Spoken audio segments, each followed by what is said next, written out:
नमस्कार. आवाज महाराष्ट्रामध्ये तुमचं सगळ्यांचं स्वागत. आज आपण चर्चा करणार आहोत सुप्रीम कोर्टानं म्हणजे सर्वोच्च न्यायालयाने त्यांच्या एका सुनावणीमध्ये असं म्हटलं की मुंबई महापालिकेने ज्या पद्धतीने काम केलेलं आहे याची रेप्लिका म्हणजे याचं प्रतिरूप कुठतरी आपल्याला इतर ठिकाणी राबवता येईल का असा सूचना केंद्र सरकारला आणि दिल्ली सरकारला दिल्या, दिल्ली महापालिकेला दिल्या. तर राज्यातल्या महापालिकांनी इतर काय काय कामं केलेली आहेत हाही मुद्दा एक त्या ठिकाणी चर्चेला येतो. दुसरा मुद्दा, मुंबई हायकोर्टामध्ये पुणे महापालिकेसंदर्भामध्ये जी काही चर्चा झाली आणि त्याच्यानंतर हायकोर्टाने आदेश दिला की पुण्यात जर अशा पद्धतीने आकडेवारी रुग्णांची वाढत असेल तर पुणे लॉकडाऊन का करायचं नाही. प्रत्यक्षामध्ये चर्चा झाल्यानंतर पुण्यातल्या गोष्टी जाणून घेतल्यानंतर असं कळलं की हायकोर्टापुढे जी माहिती दिली ती आकडेवारी ही तफावत होती. प्रत्यक्षात पुण्यामध्ये गेल्या काही दिवसांपासून आकडेवारी रुग्णांची घटताना दिसते. ऑक्सिजनचे बेड उपलब्ध होत आहेत, वाढीव बेड मिळत आहेत, व्हेंटिलेटर मिळत आहेत, ही परिस्थिती आहे. आणि पर मिलियन टेस्टिंगच्या मध्ये पुणे हे देशात अव्वल शहर आहे, प्रथम क्रमांकाचं शहर आहे ज्या ठिकाणी टेस्टिंगची संख्या अधिक होते. आणि आज पालकमंत्र्यांनी पुण्याचं सांगितलं की लॉकडाऊन पुण्यात तुर्तास तरी आम्ही काही लावण्याच्या तयारीत नाही आहोत. याच सगळ्या संदर्भामध्ये आज आपण बोलणार आहोत. पुण्याचे महापौर आपल्यासोबत आहेत मुरलीधर मोहोळ आणि आपल्यासोबत येणार आहेत नाशिकचे महापौर सतीश कुलकर्णी देखील. मुरलीधर मोहोळ, स्वागत तुमचं. पुण्यामध्ये इतकं सगळ्या गोष्टी घडत असताना देखील पुणे वेगाने बदलताना दिसतंय. असाच प्रयत्न पुण्याने मागच्या वर्षी देखील केला होता. जे सगळ्यात पहिले रुग्णसंख्या पुण्यात वाढताना दिसली आणि काही काळानंतर सर्वात आधी पुण्यातली रुग्णसंख्या घटताना दिसली. तोच प्रकार दुसऱ्या लाटेमध्ये आत्ता पाहायला मिळतोय आपल्याला. तर काय काय नियोजन पुणे शहरामध्ये महापौर म्हणून महापालिकेच्या वतीने आणि महापालिकेने केलेलं आहे आता? खरं तर आपण हे सगळं बघतोय की मागच्या वर्षभराचा एकूण कोरोनाचा सगळा प्रवास जर पाहिला तर तो 9 मार्चला 2020ला पुण्यामध्ये पहिला रुग्ण सापडला. आणि त्याच्यानंतर आपण जे पाहिलं की आत्तापर्यंत जवळजवळ 1 वर्ष होऊन गेलं. जवळजवळ मार्च, एप्रिल, मे म्हणजे जवळजवळ 14 महिने झाले. पहिल्या 11 महिन्यामध्ये साधारणतः पहिला टप्पा आपण त्याला म्हणू शकतो पहिली लाट, नंतरच्या 3 महिन्याला आपण दुसरी लाट म्हणू शकतो. अशा याच्यामध्ये पहिला जो काही टप्पा होता, पहिली लाट होती ती फेब्रुवारीच्या अगदी सुरुवातीपर्यंत ओसरली. फेब्रुवारीच्या पहिल्या आठवड्यामध्ये पुण्यामध्ये केवळ 1300 ॲक्टिव्ह रुग्णांची संख्या झाली होती आणि रोज सापडणाऱ्या रुग्णांची संख्या 100, 125, 150च्या आसपास होती. आज आपण जर पाहिलं तर मागच्या 2.5 महिन्यामध्ये 3 महिन्यामध्ये त्याचा प्रादुर्भाव इतका वाढला की पहिल्या 11 महिन्यामध्ये एकूण पुणे शहरातल्या बाधित रुग्णांची संख्या 1,93,000 होती. आत्ता मागच्या 3 महिन्यात ही संख्या 2 लाख झाली, म्हणजे 2 लाख 3 महिन्यामध्ये. म्हणून पहिल्या 11 महिन्यामध्ये आम्हाला पुरेसा वेळ मिळाला की यंत्रणा उभी करणं, सुविधा उभ्या करणं, जे काही उपचार आहेत नागरिकांवरती रुग्णांवरती करण्यासाठीची बाकी सगळी आम्हाला नियोजन त्याचं करायला आम्हाला वेळ मिळाला पुरेसा. आत्ताच्या 3 महिन्यामध्ये 2 लाख पेशंट सापडले आणि मग आम्हाला ह्या सगळ्या व्यवस्था उभ्या करताना नक्की आम्हाला त्याचा एक मोठा ताण निर्माण झाला. पण याचा जर आपण मागच्या 2.5-3 महिन्याचा विचार केला तर बेड्सची संख्या असेल, ऑक्सिजन जनरेटर प्लांट उभे करण्याचे विषय असतील, टेस्टिंगचे विषय असतील, स्क्रीनिंगचे विषय असतील, याच्यामध्ये 3 महिन्यामध्ये खूप मोठं काम महापालिकेने उभं केलं. मी आपल्याला सांगेन की ICU आणि ऑक्सिजन बेड्स हे फेब्रुवारीच्या पहिल्या आठवड्यात 4,000 संख्या होती, ती आज आमची 12,000पर्यंत पोहोचली. म्हणजे केवळ 3 महिन्यात 8,000 बेड्स हे ऑक्सिजनचे आणि ICUचे आम्ही उभे केले. व्हेंटिलेटरसह व्हेंटिलेटरची संख्या जवळजवळ 5 पटीनं वाढली. त्यावेळेला केवळ 125-150च्या आसपास असलेली व्हेंटिलेटरची संख्या आज आमची जवळपास 850-900पर्यंत पोहोचली. म्हणजे यंत्रणा उभ्या करताना कुठल्याही प्रकारची कसूर त्याच्यामध्ये राहिला नाही, कमतरता राहिली नाही. आज पुण्याची परिस्थिती जर पाहिली तर या सगळ्या यंत्रणा मधल्या काळात आत्ता मागच्या महिन्याभरातलं एकूण लॉकडाऊन, रोज करत असलेले टेस्टिंगची संख्या म्हणजे पर मिलियन टेस्ट इतक्या आम्ही करतो की सगळ्यात जास्त टेस्टिंग आम्ही करतोय. लसीकरणाच्या विषयामध्ये सुद्धा राज्यात सर्वाधिक लसीकरण कुठं झालं असेल ते पुण्यामध्ये झालं. आज या सगळ्याचा विचार करता एकूण गेल्या 12-14 दिवसामध्ये पुणे शहराची ॲक्टिव्ह रुग्णांची संख्या जवळपास 56,000वर गेली होती, ती आज 39,000पर्यंत खाली आली. म्हणजे जवळपास 17,000 रुग्ण ॲक्टिव्ह रुग्णांची संख्या ही खाली आली. आणि म्हणून मला असं वाटतं की योग्य दिशेनं योग्य तऱ्हेनं याच्यामध्ये नियोजन सुरू आहे. आणि म्हणून मला असं वाटतं की लवकरात लवकर हा ग्राफ असाच खाली जात राहिला तर कोरोना हा पुण्यातला अजून आटोक्यात यायला नक्की मदत होईल. अगदी खरं आहे. सतीश कुलकर्णी आपल्याबरोबर आहेत, नाशिकचे महापौर. तर सतीश कुलकर्णी, नाशिकमधली नेमकी परिस्थिती कोरोनाची आत्ताची काय आहे? रुग्णसंख्या नियंत्रणात येते आहे, टेस्टिंग ट्रेसिंग या गोष्टी वाढत आहेत की त्याला नियंत्रणात आणण्यासाठी म्हणून नाशिक महापालिका काय पावलं नेमकी उचलते? आमच्या जवळजवळ 4-5 दिवसापासून संख्या जवळजवळ आमची 4-5 हजारापर्यंत त्याच्याने गेली होती. ती मागच्या 4-5 दिवसापासून कमी कमी होता. कमी म्हणजे खूप कमी नाहीये, म्हणजे 2400, 2500, 2000 एक 2000 पर्यंत जणांची आपल्याची संख्या आहे. हां, मागच्या 8-10 दिवसापासून 8-10 दिवसापूर्वी त्याने आताची संपूर्ण दैनंदिन रुग्णसंख्या पाहिजे ती कमी होता दिसते. आणि शिवाय दुसरी गोष्ट अशी आहे त्याच्या हे की मागच्या जवळजवळ 8-10 दिवसापूर्वी भयानक असा ऑक्सिजनचा कोठा आम्हाला जवळजवळ 130 मेट्रिक टन पाहिजे होता. तो साधारण 60-70 मिळत होता, परंतु मागच्या आठवड्यापासून सातत्याने 100च्या आसपास जवळजवळ 100 मेट्रिक टन मागच्या जवळजवळ 4-5 दिवसावर तो मिळतोय. महापालिकेच्या बाबतीत झालं तर महापालिकेला आम्ही कोणत्याही प्रकारच्या रेमडेसिवीर आणि त्याच प्रकारचा ऑक्सिजनचा पुरवठा कमी पडू देत नाही. परंतु प्रायव्हेट दवाखान्याची परिस्थिती बरोबर नव्हती. शासनाकडनं मागच्या आठवड्यापर्यंत म्हणजे आम्हाला आंदोलन करावं लागलं. मुंबईला जाऊन सचिव जे आरोग्य विभागाचे त्यांच्याकडे जाऊन आंदोलन केलं. सगळे आमचे नेते होते, त्याच्याबरोबर आंदोलन केल्यानंतर त्यांच्याकडनं लेखी स्वरूपात आम्ही लिहून घेतलं की नाशिक लोक याप्रमाणे करणं असं करत आम्ही 2-3 तास जवळ आम्ही तिथे आंदोलन केलं. त्याप्रमाणे त्यांनी लिहून दिली. त्या दिवसापासून नाशिक शहराला बऱ्यापैकी ऑक्सिजन आणि रेमडेसिवीरचा पुरवठा होतो. म्हणजे या गोष्टी सगळ्या होत आहेत. मला एक गोष्ट मुरलीधर मोहोळ आपल्याला विचारायची आहे की लॉकडाऊन पुण्यात लावा हे हायकोर्ट जे म्हणालं, ह्याच्यात नेमकं काय गोंधळ झाला होता की हायकोर्टापुढं जे आकडे गेले, हायकोर्टापुढं जी माहिती गेली, ही माहिती चुकीची गेली असंही काही जण सांगतायत. मग ती चुकीची गेली तर महापालिकेतनं ती चुकीची कुणी दिली? जर महापालिकेकडे एकीकडे आकडे घसरताना दिसत आहेत, सर्व यंत्रणा काम करताना दिसते आहे आणि पर मिलियन टेस्टिंगमध्ये देशात अव्वल पुणे ठरत आहे, मग हा गोंधळ कुणी घालून ठेवला होता?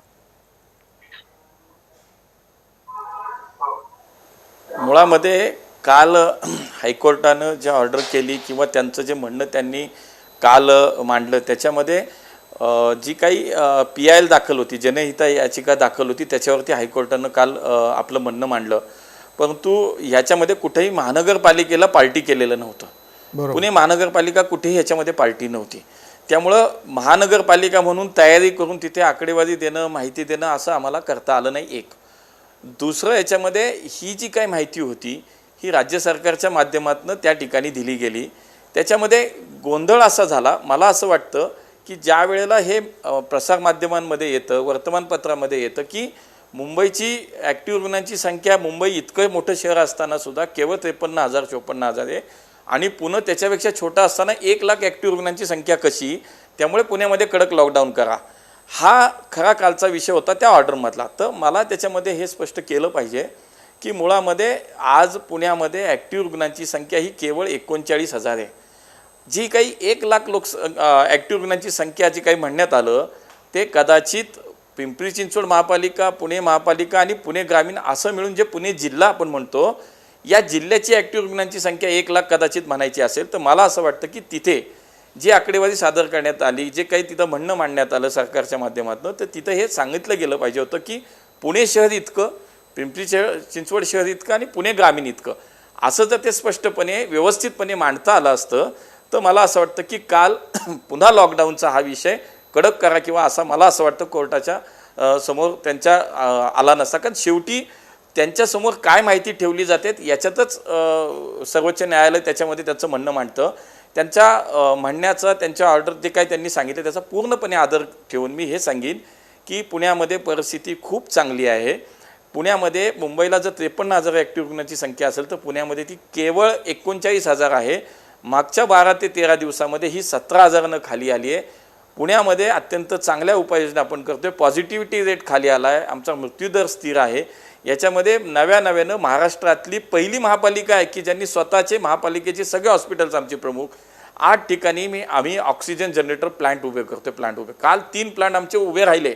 म्हणजे पर मिलियन टेस्टिंग असेल, पर डे टेस्टिंग असेल, या सगळ्या विषयामध्ये महापालिका अत्यंत चांगलं काम करते. आणि म्हणून आम्हाला असं वाटलं की याच्यामध्ये थोडंसं विसंगती आकड्यांमधली जी काय होती ती कोर्टाच्या समोर गेली असावी. तर म्हणून आम्ही असा विचार केला आहे. आज माननीय पालकमंत्र्यांच्या बैठकीमध्ये सुद्धा मी हा मुद्दा उपस्थित केला आणि मी हेही सांगितलं की कारण नसताना पुणेकरांच्या मनामध्ये या निमित्तानं मग एक भीती निर्माण होती आहे, संभ्रम निर्माण होतो आहे. म्हणून महानगरपालिका म्हणून नेमकी पुण्याची आजची स्थिती काय, पुण्यामध्ये नेमकं आजचं वास्तव काय कोरोनाच्या परिस्थितीचं, या संदर्भात महानगरपालिका म्हणून आम्ही एक प्रतिज्ञापत्र हायकोर्टामध्ये आम्ही सादर करणार आहोत, जेणेकरून वस्तुस्थितीची तिथे माहिती द्यावी आणि नागरिकांमध्ये जी काही निर्माण झालेली मनामध्ये भीती असेल, संभ्रम असेल, तो दूर व्हावा. हा त्याच्या मागचा आमचा उद्देश आणि ही भूमिका आम्ही त्यामुळे स्पष्ट करतो आहे. अगदी खरं आहे की हे सगळंच व्यवस्थितपणे कोर्टापुढे मांडलं गेलं पाहिजे होतं. म्हणजे कोर्टाला नेमकी परिस्थिती कळली असती, कारण कोर्टासमोर जी आकडेवारी असेल त्याच्यावर कोर्ट निश्चित हे मतप्रदर्शन करतं. पण त्यातूनही आकडे सुधारतायत आणि रुग्णांची संख्या कमी होते, ही एक दिलासादायक बातमी निश्चितपणे सगळ्यांसाठी आहे. अजूनही काही मुद्दे आपल्या दोघांशी बोलायचे. आपण चर्चा करतोय की प्रमुख शहरं महाराष्ट्रातली जी महानगर आहेत या महानगरांमध्ये नेमकी कोरोनाची स्थिती आत्ता काय आहे. आपल्यासोबत 2 शहरांचे महापौर आहेत, पुण्याचे महापौर मुरलीधर मोहोळ आणि सतीश कुलकर्णी नाशिकचे महापौर.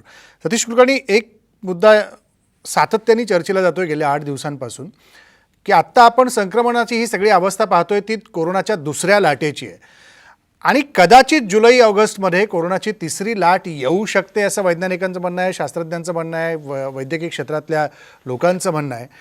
तर त्याची तयारी नाशिक महापालिकेची कशी आहे की जर आलीच 3री लाट तर त्याच्याबद्दलची तयारी आपण आत्तापासून काय काय केलेली आहे?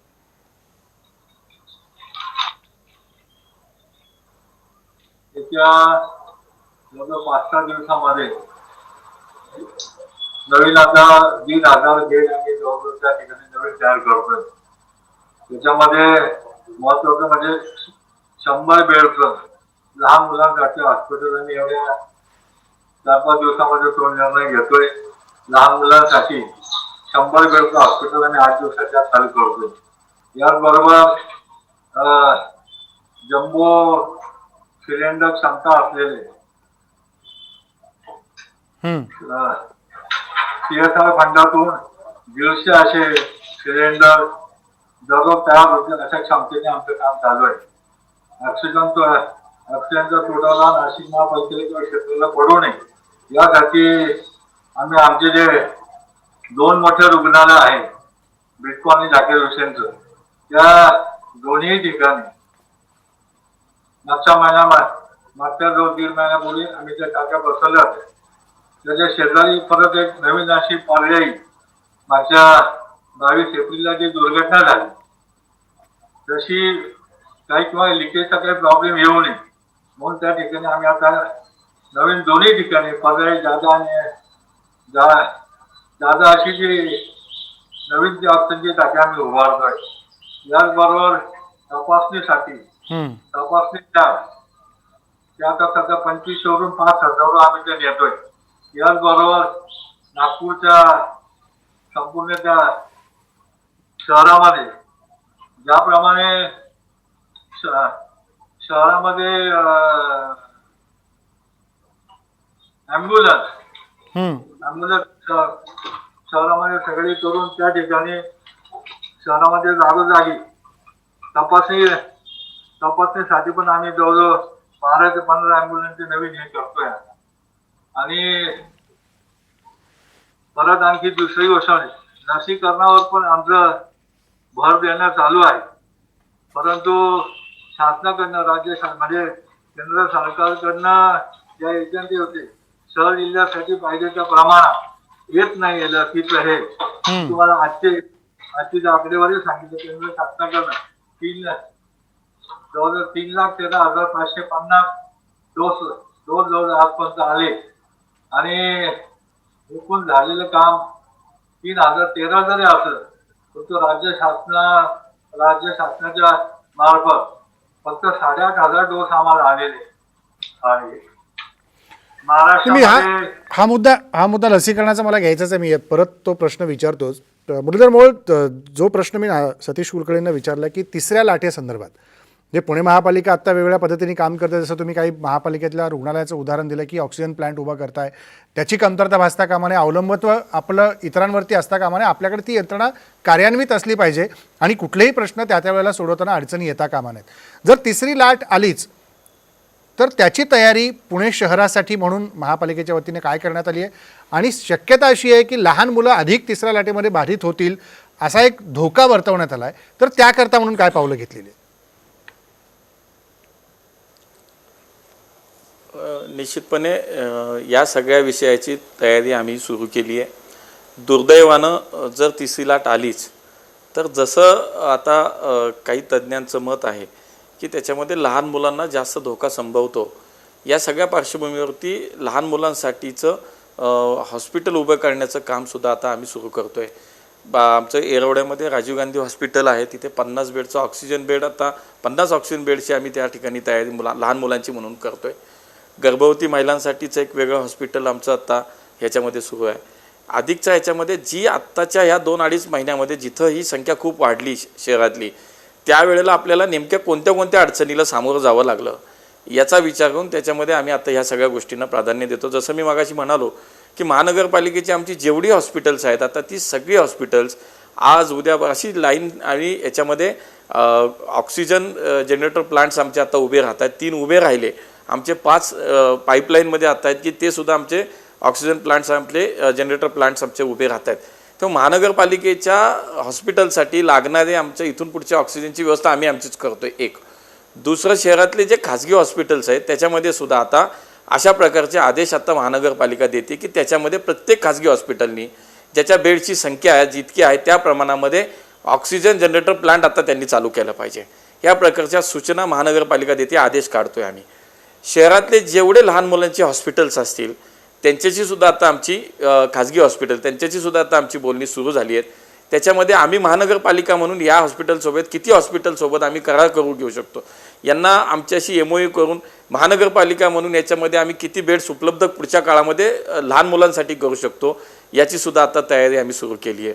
त्यामुळे आत्ताच्या 2-2.5 महिन्यात 3 महिन्यामध्ये एकदम 2 लाखापेक्षा जास्त पॉझिटिव्ह रुग्ण जेव्हा आम्हाला पुणे शहरात सापडतात आणि त्यावेळेला ज्या यंत्रणा उभ्या करताना आपल्याला काही अडचणी आल्या असतील, आपल्या समस्या समोर उभ्या राहिल्या असतील, त्या महानगरपालिका म्हणून आम्हाला काय करता येतील आत्ताच आम्ही तयारी सुरू केली. एक दुसरा विषय याच्यामध्ये की काही गोष्टी ह्या आमच्या हातात आहेत, पण काही गोष्टी ह्या राज्य सरकारच्या हातात आहेत, काही गोष्टी राज्य सरकार केंद्र सरकारच्या हातामध्ये आहेत. तर त्या पद्धतीनं उदाहरणार्थ लसीकरणाचा विषय 18 ते 44च्या विषयामध्ये राज्य सरकार लस देणार आहे, 45 वर्षाच्या वरती केंद्र सरकार लस देते, याचा एक वेगळा विषय आहे. त्याचा मी स्वतंत्र तुम्ही जेव्हा बोलाल मी सांगेन.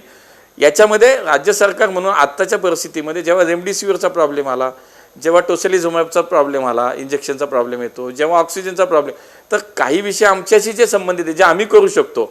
आम्ही अगदी पहिल्या दिवसापासून गेले वर्षभर आम्ही हा विचार कधीच केला नाही की सार्वजनिक आरोग्य हा प्रश्न किंवा हा विषय केवळ जेव्हा निर्माण होतो तो राज्य सरकारचा आहे.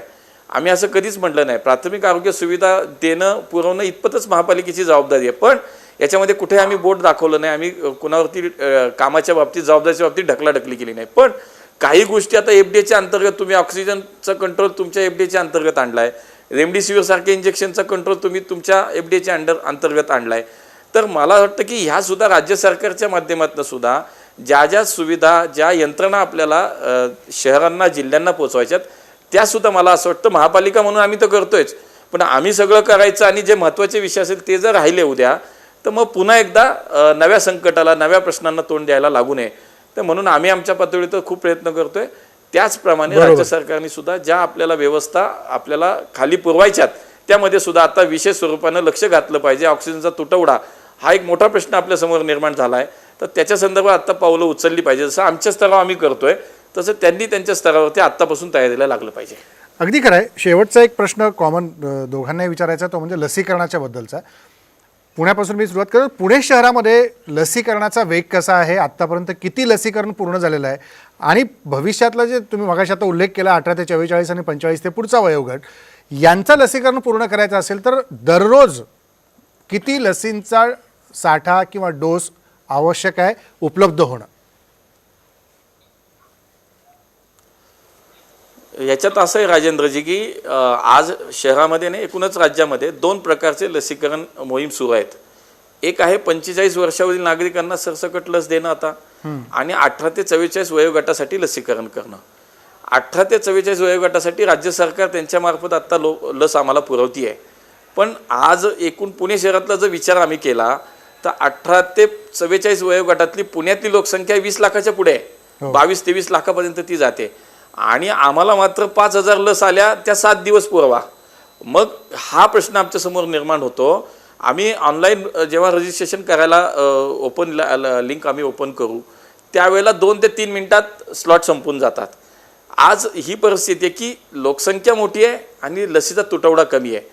आज आम्हाला दुसऱ्या बाजूला 45 वर्षावरील नागरिकांचे जेव्हा लसीकरण करायचं आहे तेव्हासुद्धा केंद्र राज्यांना देतं, राज्य खाली महापालिकांना जिल्ह्याला देत असतं. तर तो सुद्धा पुरवठा अनियमित आहे.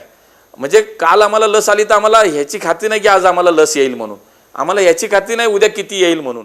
मागच्या आठवड्यात तर सलग 4 दिवस आम्हाला लस आली नाही. तर याच्यामध्ये तो गोंधळ होतो, नागरिकांना याच्यामध्ये नाहक त्रास सहन करावा लागतो, मनस्ताप होतो. मला असं वाटतं की केंद्र आणि राज्याच्या योग्य समन्वयातून त्यांनी योग्य नियोजन चांगल्या पद्धतीनं केलं तर ते खाली येईल. पण इथंच नियोजन राज्याच्या पातळीवरती आम्हाला चांगलं दिसत नाही. त्याच्यामुळे आमची अडचण अशी होती की आत्ता मी पुणेकरांना सांगू शकत नाही की उद्या काय होणार आहे, उद्या आपल्याकडे किती डोस येणार आहेत आणि कुठल्या केंद्रावरती ते असतील हे आत्ता आम्ही सांगू शकत नाही. का तर पुरवठा अनियमित आहे, त्यांच्याकडे पुरवठा किती आहे ते माहीत नाही, खाली किती येईल माहीत नाही. या सगळ्या परिस्थितीमध्ये वेगानं लसीकरण करायचं असेल तर लस ही मुबलक प्रमाणामध्ये उपलब्ध झाली पाहिजे. हा त्यातला सगळ्यात महत्त्वाचा मुद्दा आहे. मग वाटेल तसं करू, आपण सोसायट्यांच्या पातळीवरती करू, दिव्यांगांसाठी वेगळी यंत्रणा करू, ज्येष्ठ नागरिकांसाठी वेगळी यंत्रणा करू, सगळं करू शकतो. पण लस तितकी आम्हाला त्या प्रमाणामध्ये उपलब्ध होणं आवश्यक आहे. आज पुण्यामध्ये जवळपास 9 लाखाच्या आसपास आम्ही डोस दिले, त्यात पहिला आणि दुसरा डोस मिळून साधारणतः 9 लाख डोस देऊन पूर्ण झालेले आहे पुणे शहरामध्ये. राज्यामध्ये सगळ्यात जास्त डोस ह्याच पुण्यामध्ये दिले गेलेले आहेत. का तर परफॉर्मन्स तसा पुण्यामध्ये आज सगळा आमच्या यंत्रणेने खूप चांगला दिला आहे.